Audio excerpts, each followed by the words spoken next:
భారత communist party జాతీయ కార్యవర్గం పిలుపు మేరకు దేశవ్యాప్తంగా సర్దార్ భగత్ సింగ్ వర్ధంతి రోజు మార్చి 23 నుండి ఏప్రిల్ 14 అంబేద్కర్ జయంతి వరకు కూడా ముమ్మరంగా రాజకీయ ప్రచార కార్యక్రమాన్ని నిర్వహిస్తూ ఉన్నాం. దేశవ్యాప్తంగా అన్ని రాష్ట్రాల్లో దాదాపు 500 జిల్లాల్లో ఇవాళ ఈ ప్రచార కార్యక్రమాన్ని ముందుకు తీసుకుపోతూ ఉన్నాం.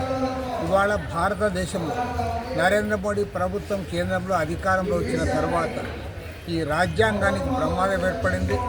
రాజ్యాంగం యొక్క ప్రియాంబుల్లో ఉన్నటువంటి సెక్యులరిజానికి, ప్రజాస్వామ్యవాదానికి, సోషలిజానికి కూడా ఇవాళ పెను ప్రమాదం ఇవాళ సంభవిస్తూ ఉంది.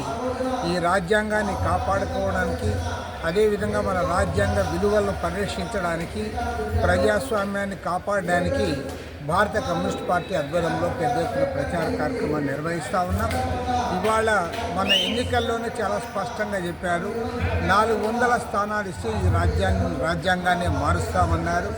అదేవిధంగా ఇవాళ కేంద్రంలో అధికారంలో ఉన్న నరేంద్ర మోడీ ప్రభుత్వంలో ఉన్న పెద్దలు ఎవ్వరికి కూడా మహాత్మా గాంధీ అన్నా, స్వాతంత్ర సమరయోధులన్నా, చివరికి మహనీయుడు డాక్టర్ బిఆర్ అంబేద్కర్ అన్నా ఎలాంటి గౌరవం లేదు. సాక్షాత్తు పార్లమెంట్లోనే అంబేద్కర్ను అవమానించిన చరిత్ర వీరిది. అందుకోసం ఇవాళ దేశవ్యాప్తంగా అందరూ కూడా ముందుకు రావాలని కోరుతా ఉన్నాం. అదేవిధంగా డీలిమిటేషన్ పేరుతో ఇవాళ ఉత్తరాది రాష్ట్రాలకు, దక్షిణాది రాష్ట్రాలకు తగాదా పెట్టే పద్ధతిలో ముందుకు పోతూ ఉన్నారు. దక్షిణాది రాష్ట్రాల ప్రాతినిధ్యాన్ని పార్లమెంట్లో తగ్గించి ఉత్తరాది ప్రాబల్యాన్ని పెంచడానికి కూడా ప్రయత్నం చేస్తూ ఉన్నారు.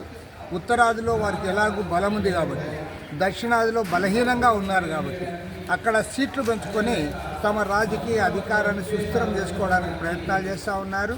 ఈ నేపథ్యంలో ఈ దేశ రాజ్యాంగాన్ని, దేశాన్ని, సమగ్రతను కాపాడుకోవడానికి అన్ని ప్రజాస్వామ్య వామపక్ష లౌకిక శక్తులందరూ కూడా ఏకాభిప్రాయానికి ముందుకు రావాలి.